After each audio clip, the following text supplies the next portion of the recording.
Manipular, según la RAE, es intervenir con medios hábiles en la política, en el mercado, en la información, pero con distorsión de la verdad y al servicio de intereses particulares.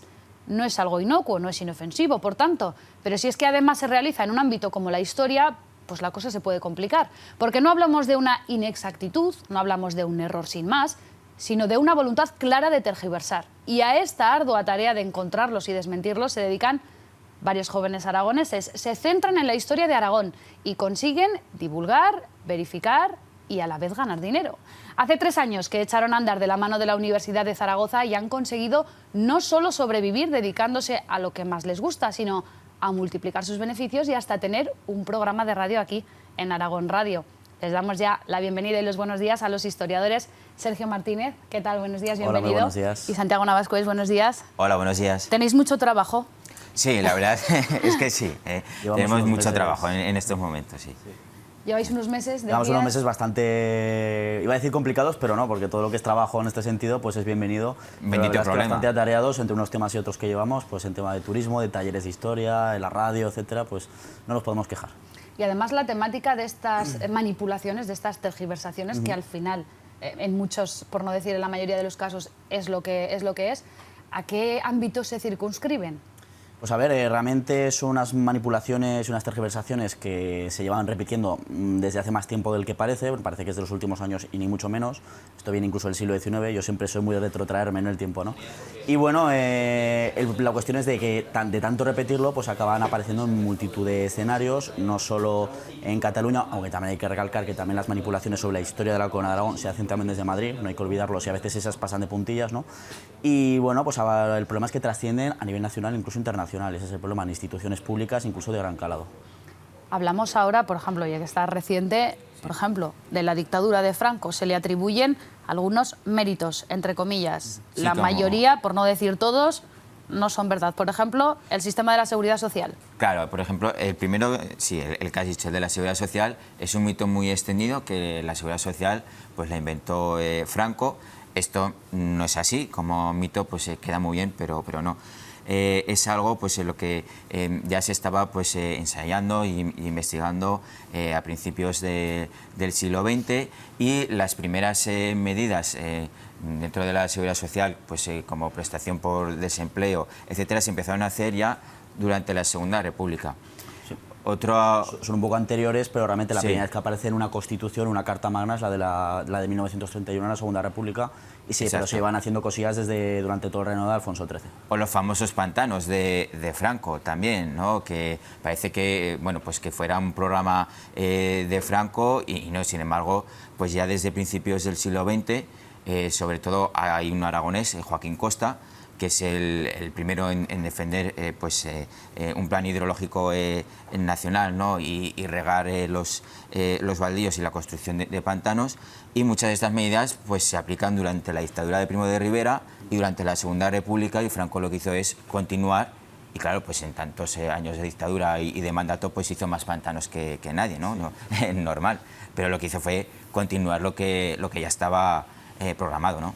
Y hablamos de manipulaciones porque hay una intención, hay un interés en que algo histórico pase a la otra parte de la historia de una manera determinada. Sí, desde luego. Yo creo que hay determinados círculos que parece que se han quedado en el siglo XIX, en esa época del romanticismo que surgió en Europa, los nacionalismos, que parece que sea algo de ahora y esto ya es bastante viejo, ¿no?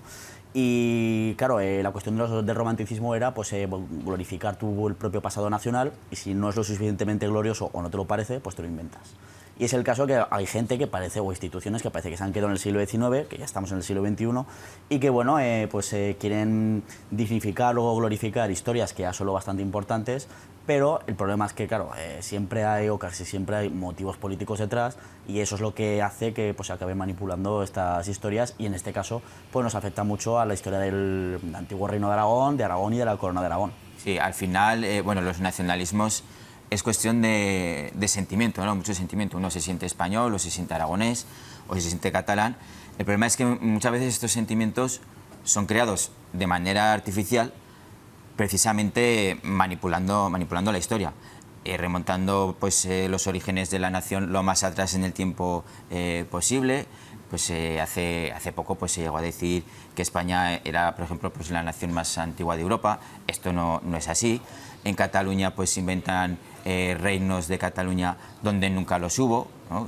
Siempre estuvo el Condado de Barcelona y pues pasado un tiempo se acabó llamando el Principado de Cataluña, pero nunca fue un reino de Cataluña, ¿no? Y así pues bueno, pues un largo etcétera, ¿eh? Por ejemplo, vamos a ver un caso en cuanto a los mapas. Este caso que van a ver a continuación es un mapa de España y lo van a ver ahí dentro de un círculo rojo, Corona Catalano-Aragonesa. Este mapa, ¿dónde lo habéis encontrado? ¿En un libro de texto? Esto es un libro de texto que se imparte en diferentes centros escolares, en este caso no sé si eran Baleares, por ejemplo, creo, no sé si decir la editorial o no, pero bueno, el caso es que incluso también, no sé si fue este año, a principios de este año o a finales del año pasado, se encontró en un centro educativo en la provincia de Huesca, también aquí en el propio Aragón, que se encontraron unos textos y de hecho ese libro se retiró, ¿no? Pero es decir, qué clase de control están pasando esos libros de texto como para que se estén produciendo tergiversaciones de este tipo, porque como todos sabemos la corona catalano-aragonesa nunca existió, al menos con ese término. Es un invento de mediados del siglo XIX, de un archivero del archivo de la corona de Aragón, el hijo de Próspero de Ofarul, llamado también de la misma forma, ¿no? Y bueno, es algo que apareció ya extinta hacía mucho tiempo la corona de Aragón, pues se desapareció a principios del siglo XVIII después de la Guerra de Sucesión Española. Y bueno, pues es algo que se ha ido repitiendo, de modo que incluso aparece en obras internacionales, en libros de texto internacionales. Sí, ese es el problema, que como dijo uno que yo me sé, de un ministro de propaganda de Hitler, porque al final todo va por ahí, ¿no? Una mentira repetida 1000 veces al final se acaba convirtiendo en una verdad, y ese es el problema. Claro, el problema también es competir muchas veces con el volumen de publicaciones que hacen, ¿no? Mucha gente en nuestros talleres me pregunta, pero bueno, ¿y los historiadores de Aragón y los historiadores del resto del país que tenéis que denunciar estas cosas, qué hacéis? Se piensan que aquí hemos estado callados y no es así. Hemos tenido profesores de la universidad que llevan toda la vida dedicándose pues, a desmentir todo esto. Destacaría principalmente pues, a Guillermo Fatás, a José Luis Corral, pero ha habido muchos más, Ubieto, por ejemplo, también. El problema es que muchas veces no puedes competir con su número de publicaciones. O sea, en esos territorios vive más gente, se han dado cuenta que publicar según qué cosas tiene más mercado y pues es que te ganan por número de publicaciones. Sí. Eso por un lado. Y por otro lado, pues que, bueno, pues que los distintos gobiernos hasta hace muy poco han estado pues, muy bien, han vivido muy bien pactando con los partidos nacionalistas, ¿no? Y por si fuera poco, en los libros de texto también están las redes sociales, que creo que se está dando bastante trabajo también. También. Vamos a ver este caso de Twitter. En este caso vamos a ver que es un tuit del Archivo Nacional, del Archivo Nacional de Cataluña, y dice, tal día como hoy, de 1319, ahora hace 700 años, nació Balaguer, el rey primero de Aragón. Y aquí decís concretamente pues esta aclaración, que Pedro ostentaba el título del rey en Aragón y Valencia, más tarde en Mallorca, y en Barcelona era conde, porque ellos decían que era de Barcelona. Exactamente, o en este caso pues fue una denuncia que hice yo como community manager de la empresa, ¿no? Pues me informó un seguidor o seguidora, no recuerdo, de esta nueva manipulación de una institución pública, pagada con dinero público, dinero de todos, ¿no? Y bueno, pues dije, voy a echaros una mano un poco con las incorrecciones históricas que estáis marcando en un archivo que en teoría debería ser lo más riguroso posible, ¿no? En cuanto a la historia.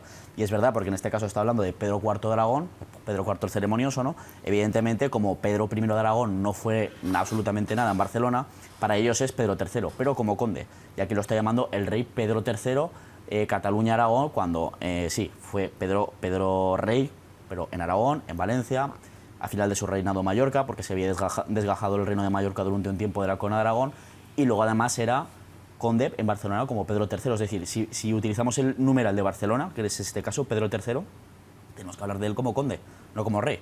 Si utilizamos, podríamos hablar de Pedro III como rey, pero en Valencia, o incluso Mallorca, pero nunca en este caso como se está haciendo en el Archivo Nacional de Cataluña, y bueno, es una manipulación pues, que nosotros intentamos hacer ver. También está el tema de que hablan de que es el precedente de la Generalitat, que también hablaban. Ahí no nos metimos porque hablan de al menos el precedente en esta ocasión, pero se suele hablar de una institución que simplemente tenía fines recaudatorios, como que pues era ya el gobierno de Cataluña, y por eso hablamos de los 100 y pico presidentes de la Generalitat, porque llevan desde el siglo XIV más o menos, cuando era únicamente lo único que se parecen es el nombre, era una institución de recaudación de impuestos. ¿Y recibisteis respuesta, por cierto?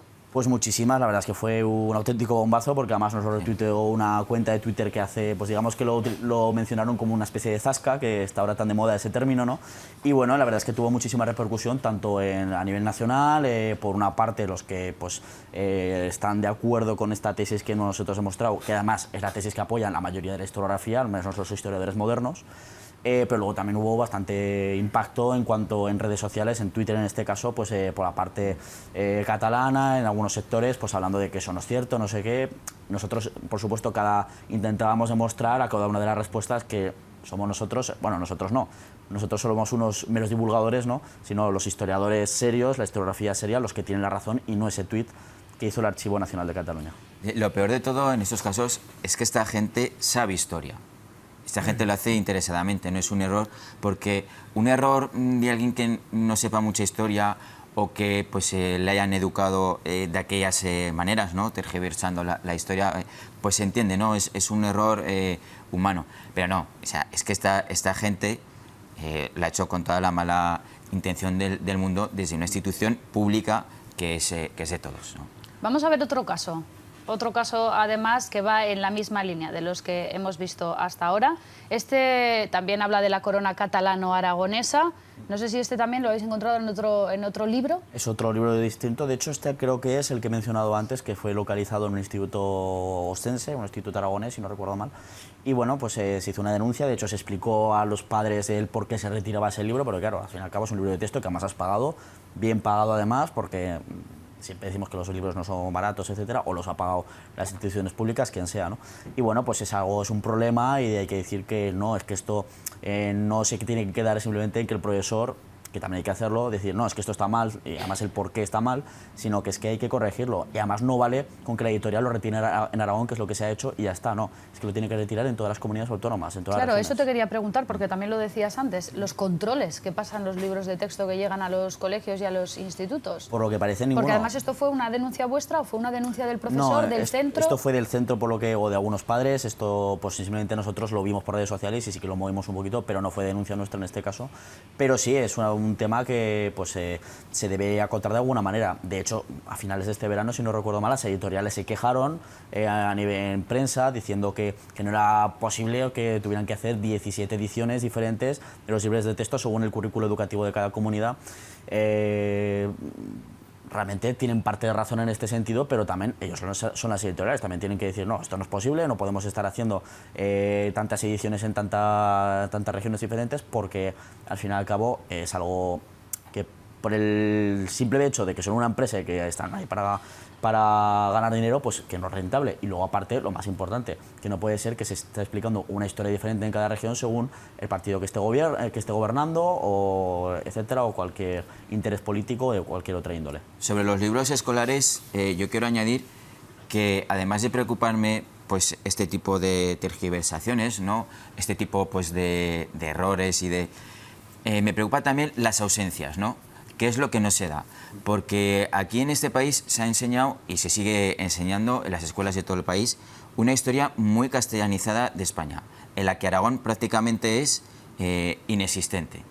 Yo he tenido, y esto viene desde mucho tiempo atrás, yo he tenido libros escolares de finales del siglo XIX y principios del siglo XX en mi mano, y no salía Aragón por ninguna parte hasta que aparece Fernando el Católico, que se casa con Isabel, y porque se casa con Isabel de Castilla. Bueno, hemos evolucionado un poquito desde entonces, pero tampoco os creáis, no mucho más. Se habla, por ejemplo, de Aragón en la Reconquista, pero no se habla de la batalla de Cutanda. Sin embargo, de la batalla de las Navas de Tolosa sí que se habla. No se dice, por ejemplo, nada del pactismo aragonés, que es uno de los sistemas más avanzados en la Europa del momento. Estamos en el medievo, ¿no? Pues tampoco es para echar... uno de los primeros casos de parlamentarismo a nivel mundial, es decir, que es uno de los casos más importantes, y bueno, es algo que se ha castellanizado esa historia, que parece que la historia de España es prácticamente solo la de Castilla, y como dice Santiago, la de la corona de Aragón es una especie de capítulo de adorno. Y todo eso nos enseña, y son cosas por las que cualquier español debería de presumir, ¿no? De fijaros, en mi país había un territorio que era Aragón, que tenía pues uno de los sistemas más avanzados de Europa, y sin embargo pues no se enseña, es prescindible. Como ese Aragón parece que solo sea español lo que es castellano, ¿no? Y estos errores, ya lo decíais al principio, no solo vienen de Cataluña, no solo se producen allí, también se producen en Madrid. Y esto nos lleva al siguiente caso que hemos querido reflejar para que lo vean ustedes claros. Es una carta del Teatro Real y también aquí habla de la corona catalano-aragonesa. Sí, esto también fue una seguidora en Twitter que nos dio el aviso, digamos, y nosotros lo intentamos mover, incluso escribimos al Teatro Real, por supuesto sin respuesta alguna, porque para estas cosas lo tratan de esconder, todo tipo de instituciones, pues no lo sé. Pero la cuestión es que una institución como el Teatro Real, uno de los teatros más importantes a nivel nacional en España, que en este caso estaba anunciando una de las obras más importantes de Giuseppe Verdi, la ópera de Il Trovatore, que, por si alguien no lo sabe, pues está ambientada en la Aljafería de Zaragoza, en pleno siglo XV, etcétera. Claro, en esa carta introductoria pues está dando como un poquito el contexto histórico de dónde se ambienta esta ópera, esta famada ópera de Verdi. Y claro, en vez de Corona de Aragón, en el Teatro Real nos encontramos con que en un documento oficial, un documento público de una institución pública de este calado, que además que está en Madrid, que en teoría se supone que están exentos de toda este tipo de manipulaciones, pues está hablando de corona catalano-aragonesa. ¿Probablemente ha salido del Teatro Real mismo? No, seguramente la persona que lo escribió ahí pues no sería experta en historia, sería experta en música, en ópera, no lo sé si sería el comité de, bueno, el departamento de prensa, etcétera. El caso es que buscaría algo de información por internet, vio lo primero que le salió, como son tan pesados, por hablarlo así, en plata, vio corona catalano-aragonesa y dijo, pues planto esto. Claro, si no tenemos cierto criterio y cierta rigurosidad, que decir de no ir a fuentes más allá de Wikipedia o incluso lo primero que te sale, por ejemplo, por manipulaciones como las del famoso, desgraciadamente, Institut Nova Historia de Cataluña, que es un instituto privado que ha recibido ayudas públicas y que hace honor a su nombre. Instituto Nova Historia se la inventa totalmente, que podríamos colocar perfectamente en la historia de la Tierra Media del Señor de los Anillos o de Narnia, porque precisamente es historia ficción lo que hacen. O sea, hablando de Catalina de Aragón, que nació en Alcalá de Henares, pues que era una princesa catalana, reina de Aragón, Miguel Servet, aragonés de Sigena, pues que era... Esto me hace mucha gracia porque decían que nació, era catalán, pero que nació en una población de administración aragonesa. Esto viene por el tema de la franja, porque como nació en un pueblo que está en la franja que llaman ellos, que por cierto pues es un término pues que viene imperialista, de Cataluña, exactamente, pero se ha instaurado mucho. Como pues vivía en ese territorio que según ellos es Cataluña, ¿no? Pues... Y en el caso del Teatro Real, pues evidentemente no creo en este caso que haya mala fe, simplemente hay una desinformación y sobre todo una falta de rigurosidad al contrastar los datos. Falta de rigurosidad que a veces se complica mucho, ¿no? La rigurosidad cuando hay pues tanta mentira y tanta manipulación circulando, ¿no? Vemos que trabajo nos falta, además de los libros de texto, lo que decíamos, que las redes sociales todavía supone un mayor nivel de trabajo para vosotros, pero ¿en qué momento decidís convertir esta pasión que es la vuestra, la de la historia y la de contar la historia, así con mayúsculas, en una empresa? ¿Quiénes son vuestros clientes? ¿En qué momento decís, pues podemos montar una empresa y podemos dedicarnos a esto? Pues todo empieza pues, en un hobby personal mío. En Twitter yo soy muy de redes sociales, me gustan mucho las redes sociales, para bien o para mal, ¿no? Y bueno, pues yo vi que en Twitter no había ningún tipo de red social que hablara sobre la historia concretamente de Aragón, ¿no? Y lo empecé a hacer yo como hobby. Y luego con el tiempo, sabiendo que Santiago, pues porque ya me había ofrecido alguna otra cosilla... Sí, yo le propuse un negocio que al final nos terminó de convencer y bueno, pues Sergio me propuso... la creación de una revista, ¿no? Una revista histórica sobre historia de Aragón, pues al estilo de lo que hacen Despertaferro, ¿no? Es una revista, para el que no lo sepa, pues una revista de temática militar y política también, pues bastante visual, ¿no? Tienen unos dibujantes que es una auténtica pasada, ¿no? De revista. Y pues con la ayuda del Instituto Aragonés de Fomento y luego ya finalmente de la Universidad de Zaragoza, pues acabamos pivotando, que se dice en este mundo del emprendedor, este proyecto, para hacer lo que hacemos ahora. Pues hacemos talleres divulgativos para todos los públicos, para adultos, en diferentes localidades aragonesas, ¿no? Durante todo el año. Hacemos charlas, actividades educativas para centros escolares y luego también el tema que estamos ahora con la gestión del turismo cultural, para intentar que con ese turismo cultural en zonas interiores como Aragón, pues promueva que la gente vaya a los pueblos, vaya todavía más en ese turismo de fin de semana, de pasar el día, consuman los pueblos y se fije empleo y por lo tanto población y luchar contra esa España vaciada que está tan en el candelero y con razón en la actualidad. Vosotros os dedicáis a la historia de Aragón, pero este modelo es extrapolable a otras comunidades autónomas. ¿Lo estáis estudiando? Totalmente, sí, sí. Y de hecho está ideado este proyecto, la Regnum se llama, dentro de Historia de Aragón, del turismo cultural, pues para estar no solo en Aragón, porque por supuesto pues es nuestra cuna, ¿no? Pero también en el resto de España y bueno, y quién sabe, ¿no? Y luego aparte pues estamos también pues haciendo nuestros pinitos radiofónicos, como has comentado al principio, con nuestro programa los sábados en Aragón Radio. Y además, lo comentaba ahora mismo Sergio, estáis con esos cursos, con esos talleres. Sí. ¿Cada vez se anima más la gente a conocer la historia de su tierra? Sí, cada vez se anima más la gente, cada vez tenemos más talleres encargados, ya no solo de diferentes localidades, sino también incluso de asociaciones de vecinos, ¿no? Y la verdad es que bueno, pues es un gustazo, ¿no?, ver cómo pues, se va generando pues, interés y va acudiendo pues, cada vez más la gente, ¿no?, a cada uno de nuestros talleres. Santiago Navascués y Sergio Martínez, gracias por estar hoy con nosotros. A vosotros. Y para que todo el mundo lo sepa, mañana a las 3 os puede escuchar en Aragón Radio. A las 3:05 ahí estaremos.